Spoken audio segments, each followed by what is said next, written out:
여러분 집에 화초나 나무를 키워보신 적이 있으십니까?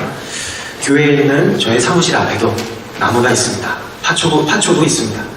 여러분의 거실에 아주 멋진 화분이 하나 있다고 생각해 보겠습니다. 잎사귀는 크고 윤기가 흐르고 짙은 푸른색을 보면 생명력이 정말 풍성해 보입니다. 보기만 해도 마음이 시원할 때가 있습니다. 그런데 어느 날부턴가 그 나무가 조금씩 시들어갑니다. 잎 끄트머리가 노랗게 변하고 또 가지가 힘없이 축 처지기 시작합니다. 잠깐 그러다 말겠지 라고 생각을 하는데 시간이 갈수록 눈에 띄게 시들어 가게 됩니다. 그럴 때 우리는 어떻게 해야 할까요? 살려야 되겠죠. 혹시 햇빛이 부족한 것은 아닌가 싶어서 더 밝은 창가로 옮기기도 합니다. 영양이 부족한가 라는 생각이 들어서 좋은 영양제를 흙 속에 넣어주기도 합니다. 공기가 안 좋은가 생각이 들 때면 환기를 자주 해주기도 합니다. 그런데 이러한 것들보다 더 중요한 것이 무엇일까요? 바로 물을 주는 것입니다. 식물은 당연히 햇빛도 필요하고 영양분도 필요하지만 결정적으로 물이 없으면 살 수가 없기 때문입니다. 생명의 근원이 공급되지 않으면 다른 모든 노력은 헛수고가 되기 때문입니다. 안타까운 것은 오늘날 많은 그리스도인들의 모습 속에서 이러한 화초의 모습을 볼 때가 있다는 것입니다. 겉으로 보면 신앙생활에 아무런 문제가 없어 보이지만 마음속 깊은 곳을 보게 되면 메말라 가는 것을 볼 수가 있습니다. 기쁨이 줄어들기 시작하고 감사가 사라지기 시작하고 예배의 감격이 무뎌지기도 합니다. 신앙이 자라가는 느낌이 아니라 그냥 버티는 느낌으로 살아갈 때도 있습니다. 요즘 왜 이렇게 힘이 없을까? 왜 마음이 자꾸만 몸이 건조해질까 하는 그런 마음이 들 때가 있다는 것입니다. 그럴 때 우리는 그 메마름을 해결하기 위해서 무언가를 찾게 됩니다. 내 마음을 달래줄 수 있는 그 무언가를 찾게 됩니다. 내 마음의 불안감을 잠시 잊게 해줄 그 무언가를 찾아다닙니다. 휴대폰을 꺼내서 SNS나 영상을 찾아보기도 하고 쇼핑으로 기분을 달래보기도 하고 또 먹고 마시는 것으로 허전함을 채워보기도 하고 그리고 자신을 더 바쁘게 만들어서 생각할 시간을 갖지 못하게 만들기도 합니다. 물론 그런 것들이 전혀 의미가 없다는 것은 아니지만 우리의 근본적인 목마름이 해결되지 않으면 결국에는 우리는 다시 갈증을 느끼게 됩니다. 왜 그럴까요?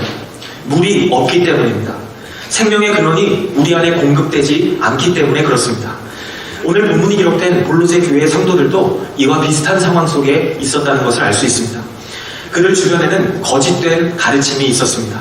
거짓 교사들은 이 골로새 교회 성도들 틈에 들어가서 성도들에게 늘 이런 이야기를 했습니다. 쉽게 말하면 이런 논리의 주장이었습니다. 교회가 말하고 있는 예수님으로는 부족하다는 것입니다. 더 만족스러운 교회 생활을 원한다면 우리가 제공하는 방법을 추가하면 된다는 것입니다. 우리의 방법론과 가르침을 추가하면 너희들은 진정한 만족을 얻을 수 있다고. 거짓 교사들은 그러한 가르침을 전하고 다녔습니다. 말은 그럴듯해 보였지만 결국 성도들의 마음은 본질에서 멀어지게 만들었습니다. 영혼을 살리는 척 하면서 영혼을 더 메마르게 하는 길로 끌고 가고 있었던 것입니다. 그런데 교회 안에도 오늘날에도 이와 비슷한 유혹들은 여전히 존재하고 있습니다. 예수님만으로는 부족한 것처럼 이야기를 하면서 뭔가 더 얹으려고 하는 그러한 유혹들이 우리 가운데에도 있습니다. 이러한 유혹들은 크게 두 가지 모습으로 나타나게 됩니다. 첫 번째 유혹은 신앙을 성장이 아닌 성과로 만드는 것입니다. 성장은 주님을 더 사랑하고 닮아가고자 하는 갈망입니다. 신앙적으로 성장하려고 하는 모습은 좋은 것입니다. 그런데 그것이 성과가 되어버리고 나면 예수님을 더 붙드는 것이 아니라 자신을 증명하기 위해서 애쓰게 됩니다. 그리고 결국 성장과 성과는 완전히 다른 열매를 맺게 됩니다. 화면을 보시면 성장의 끝에는 겸손과 감사라는 열매가 남지만 성과의 끝에는 비교와 탈진이라고 하는 열매가 남게 됩니다. 그런데 두 번째 유혹은 바로 이 첫 번째 유혹에 대한 거부감을 가진 사람들이 빠지게 되는 또 다른 유혹입니다. 두 번째 유혹은 성장이 아닌 편안함을 선택하는 것입니다. 베드로전서는 우리에게 자라가라 라고 말씀하고 있습니다. 그렇게 분명히 말씀하고 있는데 성장이 아닌 편안함을 택하는 것입니다. 예를 들면 회개 대신 합리화를 선택하거나 관계를 회복하는 것 대신 거리 두는 것을 선택하기도 하고, 또 신앙을 말씀보다는 내 방식으로 유지하려고 하는 것입니다. 결국 이 유목들의 공통점은 하나입니다. 예수님과 예수님의 말씀을 충분하지 않다라고 보기 때문에 예수님 바깥에서 만족을 찾게 만든다는 것입니다. 그런데 오늘 본문에서 골로새서 3장 16절 앞부분을 보게 되면 성경은 우리에게 분명하게 말씀합니다. 그리스도의 말씀이 여러분 안에 풍성히 머물게 하십시오 라고 말씀합니다. 바울이 골로새 성도들에게 이렇게 이야기한 이유가 무엇일까요? 우리 마음의 갈증은 결국 말씀으로만 채워질 수 있기 때문입니다. 교제도, 누군가에게 하는 위로도, 그리고 회복이라고 하는 것도 결국 말씀 위에서 이루어질 때 그것이 우리를 살리는 통로가 될 수 있다는 것입니다. 오늘 본문 9절에서 머물게 하십시오 라고 말씀합니다. 이 표현이 참 중요합니다. 이 본문이 말하는 이 원문의 의미는 잠깐 들렸다가 가는 의미가 아니라 아예 집안에 들어와서 산다는 뜻이기도 합니다. 포도나무 가지에 비유해서 내 안에 거하라 라고 할 때 그 단어와 연결되는 단어입니다. 바울은 말씀이 풍성하게 우리 안에 거하게 하라고, 살게 하라고 그렇게 이야기합니다. 가득 차도록 넉넉하게, 그리고 부족함 없이 채우라는 것입니다. 이것을 물을 공급해주는 수원지로 한번 생각해 보겠습니다. 어떤 도시나 마을이 유지되기 위해서 무엇이 필요합니까? 일자리도 필요하고 학교도 필요하고 도로도 필요합니다. 그런데 그 모든 것들이 있기 전에 가장 필요한 것은 바로 물입니다. 깨끗한 물을 공급하는 수원지가 있어야, 물의 근원이 있어야 도시가 유지될 수 있습니다. 수원지가 마르면 도시의 활동이 지속될 수가 없습니다. 사람들의 일상생활에도 큰 영향을 받습니다. 삶이 말라버리게 됩니다. 우리의 마음도 그렇습니다. 우리의 마음 안에는 수원지가 있습니다. 그 수원지가 무엇으로 채워져 있는가에 따라서 우리 삶에서 흘러나오는 물의 종류가 달라지게 됩니다. 어떤 사람의 수원지는 세상의 근심과 걱정으로 탁해져 있습니다. 물론 걱정과 근심은 누구에게나 찾아올 수 있습니다. 그런데 문제는 그 걱정과 근심이 내 마음 중심에 눌러 앉아서 그것이 주인이 되어버리면 그때부터는 입에서 걱정과 염려의 말이 끊임없이 쏟아지게 된다는 것입니다. 어떤 사람의 수원지에는 인정에 대한 욕구로 가득 차 있어서 말과 행동이 늘 다른 사람의 평가를 따라 움직이게 됩니다. 어떤 사람의 수원지는 비교하는 마음으로 가득 차 있어서 감사가 뿌리내리지 못하게 됩니다. 이러한 종류의 물들이 내 마음의 수원지가 되어버리면 마음의 갈증은 해결될 수 없습니다. 왜냐하면 그 물은 우리를 살리는 물이 아니라 우리를 죽이는 쓴 물이기 때문입니다. 그래서 사도 바울은 말합니다. 우리 마음의 수원지를, 우리 마음의 주된 공급원을 그리스도의 말씀으로 바꾸라고 성경은 그렇게 우리에게 말씀하고 있습니다.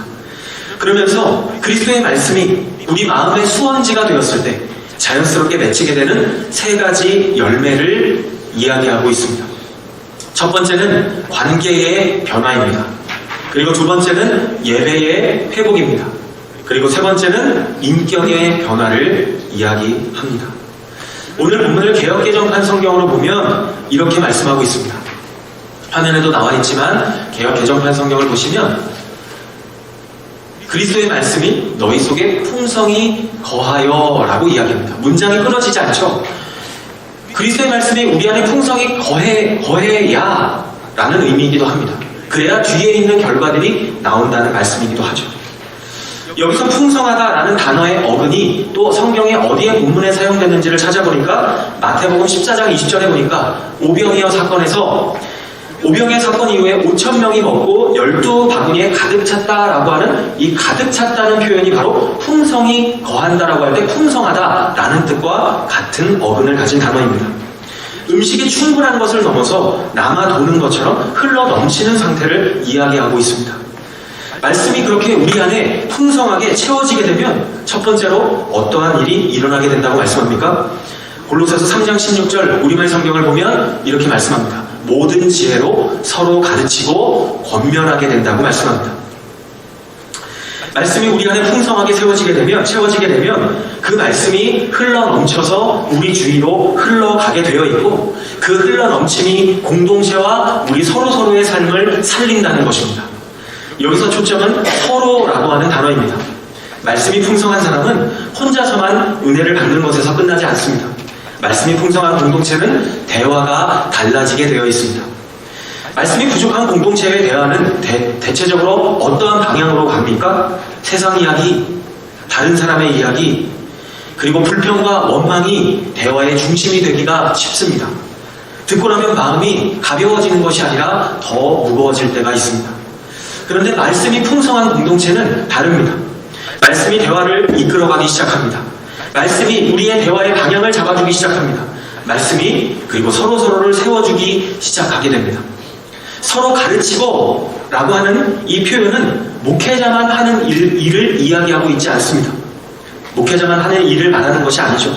성도들이 서로서로에게 말씀을 나누는 모습을 이야기하고 있습니다. 제가 이번 주에 말씀을 읽다가 이런 은혜를 받았습니다. 제가 어떤 말씀을 읽었는데 그 말씀을 통해서 하나님께서 제 마음을 이렇게 만지셨습니다. 이러한 나눔이 서로서로를 살린다는 것입니다.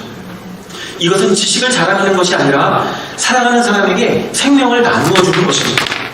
마음속에 말씀이 풍성하면 나누고 싶은 마음이 저절로 생겨나게 됩니다. 왜 그렇습니까? 좋은 것은 흘러가게 되어 있기 때문입니다. 또 서로 권면하여 라고 말씀합니다. 사실 권면은 쉬운 것이 아닙니다. 잘못된 길로 가고 있는 사람들에게 말해주는 것이 바로 권면입니다. 그런데 내 생각, 내 감정을 가지고 누군가에게 권면을 하면 어떻습니까? 상처가 남습니다. 그리고 다툼이 생기기 쉽습니다. 그러나 말씀이 풍성하게 되면 상황은 다릅니다.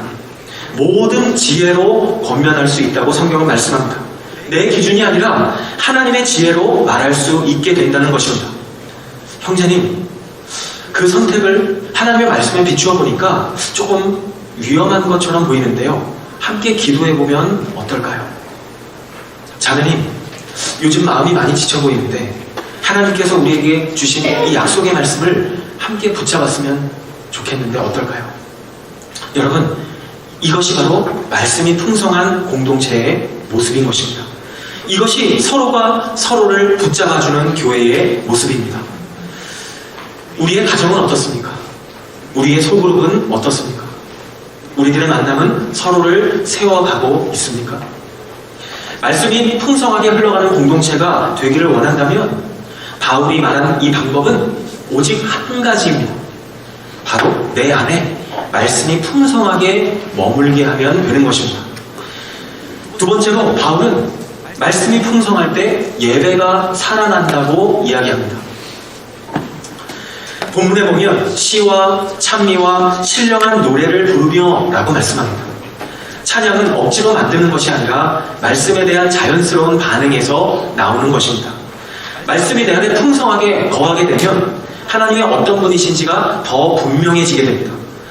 그리고 하나님께서 나에게 하신 일이 무엇인지가 선명하게 이해되기 시작합니다. 그때 나의 입술이 열리게 됩니다. 그리고 내 마음이 움직여지고 그리고 노래가 나오게 되는 것이죠. 시와 찬미와 신령한 노래라는 표현에서 나오는 이 시는 바로 시편의 고백을 대표적으로 이야기합니다.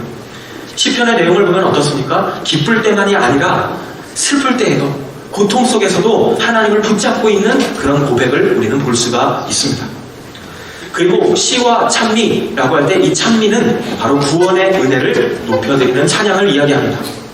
신령한 노래는 성령님께서 우리의 삶 속에서 주시는 감동 속에서 흘러나오는 노래를 이야기합니다. 한마디로 말하면 말씀이 풍성한 사람은 삶의 모든 순간이 예배가 된다는 것입니다. 주일 예배당 안에서만 예배를 드리는 것이 아니라 운전할 때나 설거지할 때나 마음속에서 길을 걸을 때에도 하나님을 향한 고백이 올라오게 되는 것입니다. 여러분 혹시 찬양을 부를 때 입술만 움직이고 마음은 멈춰있는 것 같은 그런 적은 없으셨습니까? 만약 입술만 움직이고 마음은 멈춰있는 것 같다면 우리는 한번 질문해 보아야 합니다. 내 안에 말씀이 풍성하게 거하고 있는가? 아니면 말씀이 고갈되어 있는가? 왜 그렇습니까?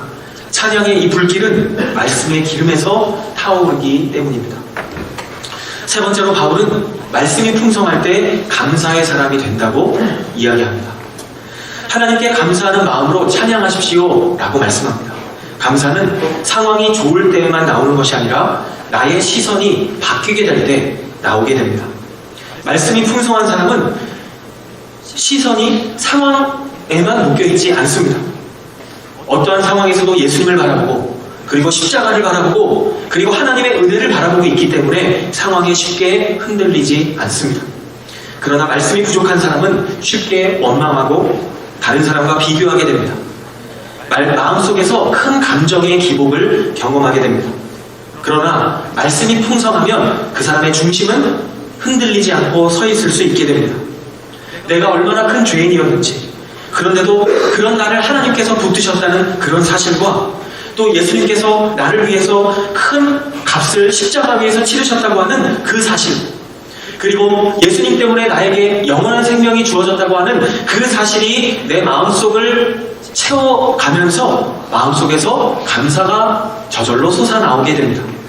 좋은 일이 생겨서가 아니라 나는 이미 은혜 안에 있다고 하는 그 사실을 알기 때문에 그러한 사실을 입으로 고백하는 사람이 되는 것입니다. 이것이 바로 말씀이 우리를 만드시는 인격의 변화입니다. 불평이 감사로, 비교가 자족으로, 그리고 마음의 불안이 평안함으로 옮겨가게 되면서 생기는 변화입니다. 이 변화는 그리스도의 말씀이 우리 마음속에 풍성히 머물게 될 때 우리의 삶 속에서 시작이 됩니다. 여기까지 들으면 이러한 마음이 질문이 생길 수 있겠죠. 저도 그렇게 살고 싶습니다. 그런데 어떻게 해야 합니까? 우리가 어떻게 하면 이러한 삶을 살 수가 있을까요? 바울은 우리에게 복잡하고 어려운 방법을 말하고 있지 않습니다. 핵심은 단순합니다. 이 말씀이 풍성하게 거하는 삶을 살면 되는데 구체적으로 세 가지로 실천할 수가 있을 것입니다. 첫 번째는 바로 말씀을 채우는 것입니다. 스펀지가 물을 흡수하는 것처럼 의도적으로 말씀을 내 안에 채워야 하는 것입니다. 우리의 믿음은 막연한 감정에서 생기는 것이 아니기 때문입니다. 성경은 우리의 믿음이 어디에서부터 오는지를 분명하게 말씀합니다. 로마서 10장 17절 말씀에 보면 이렇게 말씀합니다. 그러므로 믿음은 들음에서 나며 들음은 그리스도의 말씀으로 말미암느니라 라고 말씀합니다. 믿음은 말씀을 들을 때 시작이 되고 말씀을 들을 때 자라나게 됩니다. 그렇기 때문에 시작은 바로 꾸준한 말씀의 읽기와 듣기에서 시작된다는 것을 알 수 있습니다. 거창한 계획은 작심삼일로 끝나기 때문에 하루에 딱 15분 성경 한 권을 정해서 하루에 한 장씩 소리내어 읽거나 아니면 정해진 그날의 큐티 본문을 활용해도 괜찮습니다. 출퇴근길에 그것도 어렵다면 스마트폰으로 오디오 바이블을 듣는 것도 방법이 될 수 있습니다. 그렇게 말씀을 내 안에 채우는 시간을 의도적으로 확보해야 합니다. 이것이 메마른 내 영혼에 물을 공급하는 첫 번째 방법입니다. 두 번째는 말씀에 머무르는 것입니다. 말씀을 읽고 듣는 것에서 그치지 않고 그 말씀이 내 안에 거하게 해야 하는 것이죠. 이것이 바로 말씀 묵상입니다. 이 묵상이 바로 하나님께서 약속하신 형통의 비결이라는 것을 여호수아 말씀을 통해서 알 수 있습니다. 하나님께서는 가나안 정복이라고 하는 아주 중대한 사명 앞에서 여호수아에게 다른 전략이 아닌 바로 여호수아 1장 8절의 말씀을 명령하셨습니다. 여호수아 1장 8절에 보면 뭐라고 말씀합니까? 이 율법책을 네 입에서 떠나지 않게 하고 주야로 그것을 묵상하라고 말씀합니다. 그리고 그 안에 기록된 대로 다 지켜서 행하라. 그리하면 너의 길이 평탄하게 될 것이며 너의 길이 형통하게 될 것이다 라고 말씀합니다. 이것을 어떻게 우리의 삶 속에서 실천할 수 있을까요? 하루 동안 읽은 말씀 중에서 마음에 와닿는 한 구절을 정하면 됩니다. 그리고 그 말씀을 종이에 적고 아니면 스마트폰에 메모를 하고 내가 계속해서 보기 편한 곳에 두면 되는 것이죠. 예를 들어 책상에 계속 붙여놓던지 어디에 적어서 계속 내가 읽고 보고 계속 되뇌어 보는 것입니다. 이 말씀이 무슨 뜻일까? 하나님은 이 말씀을 통해서 나에게 무엇을 원하고 계실까? 나는 오늘 이 말씀을 어떻게 순종할 수 있을까? 이렇게 말씀과 계속해서 씨름하면서 그 말씀 안에 머무를 때 말씀은 내 머리에서 마음으로 내려오게 되고 그 말씀이 바로 나를 살리는 생명이 됩니다. 세 번째로 말씀을 나누는 것입니다. 말씀은 나눌 때 더 풍성해지고 그리고 내 안에 더 깊이 새겨지게 됩니다. 오늘 본문인 골로새서 3장 16절 이 구절 자체가 서로 가르치며 권면하십시오 라고 공동체 안에 주는 명령이기도 합니다. 이것이 바로 하나님께서 우리에게 교회를 주신 중요한 이유 가운데 하나이기도 합니다. 히브리서 10장 24절과 25절은 뭐라고 말씀합니까? 서로 돌아보아 사랑과 선행을 격려하며 모이기를 패하는 어떤 사람들의 습관과 같이 하지 말고 오직 권하여 그날이 가까움을 볼수록 더욱 그리하자라고 말씀합니다. 이것을 실천하는 방법은 이번 주에 묵상하면서 내가 받았던 은혜, 그 은혜를 가족들이나 또 교회 식구들에게 또는 믿음의 지체들에게 나누어 보는 것입니다. 저는 이번 주에 이런 구절을 묵상했는데 이런 깨달음을 얻었습니다. 하나님께서 저에게 이런 은혜를 주셨어요. 라고 나누는 이 작은 나눔이 누군가에게는 지쳐있는 영혼을 격려하는 것이 될 수 있습니다. 그리고 또 누군가에게는 그 사람을 세워주는 통로가 될 수가 있습니다. 또 다른 사람의 사랑과의 나눔을 통해서 내가 미처 보지 못했던 말씀의 풍성함을 나 또한 발견할 수가 있습니다. 오늘 설교를 시작하면서 시들어가는 화초 이야기를 했습니다. 햇빛도 받고 영향도 받았는데 물이 없어서 시들어가는 화초의 모습. 오늘 본문은 그렇게 시들어가는 원인이 무엇이며 해답이 무엇인지를 우리에게 분명하게 말씀하고 있습니다. 우리의 수원지가, 우리의 마음의 수원지가 세상의 염려와 세상의 소리와 또 왜곡된 가치로 그렇게 채워져 있기 때문일 수 있습니다. 우리는 그러한 물을 공급받아서는 살 수가 없습니다. 그러한 물로는 기쁨이 오래가지 못할 뿐만 아니라 감사라는 나무가 자랄 수도 없습니다. 그래서 하나님께서는 오늘 본문을 통해서 우리의 물 공급원을 바꿔야 한다고 말씀하십니다. 그 물 공급원은 바로 그리스도의 말씀입니다. 그런데 문제는 저수지에 물이 있어도 우리가 수도꼭지를 열지 않으면 아무리 좋은 물이라 해도 한 방울도 내 안에 흘러갈 수 없다는 것입니다. 그래서 우리는 오늘 이 자리에서 그리스도의 말씀이 우리 안에 풍성히 거하도록 수도꼭지를 열기로 결단해야 합니다. 거창한 결심이 필요한 것이 아닙니다. 오늘 밤 잠들기 전에 10분이라도 좋습니다. TV와 스마트폰을 잠시 내려놓고 성경을 펴는 것입니다. 한 구절이라도 그리고 소리내어 읽어보는 것입니다. 그리고 그 말씀이 내 영혼을 적실 수 있도록 잠잠히 그 말씀 가운데 머무르는 것입니다. 그렇게 우리는 다시 시작할 수 있습니다. 그렇게 매일매일 말씀의 수도꼭지를 열기 시작할 때 하나님께서 약속하신 변화는 우리에게 시작될 수 있습니다. 가정 안에서의 대화가 지혜로워지기 시작하는 것을 경험하게 될 것입니다. 우리의 입술에서는 진정한 찬양이 다시 흘러나오는 것을 보게 될 것입니다. 그리고 어떠한 상황 속에서도 원망보다는 감사가 먼저 흘러나오는 것을 보게 될 것입니다. 새롭게 시작된 한 주간의 삶 속에서 예수 그리스도의 말씀이 우리 안에, 우리의 마음속에 풍성히 거하는 그런 한 주간의 삶이 되기를 간절히 소망합니다.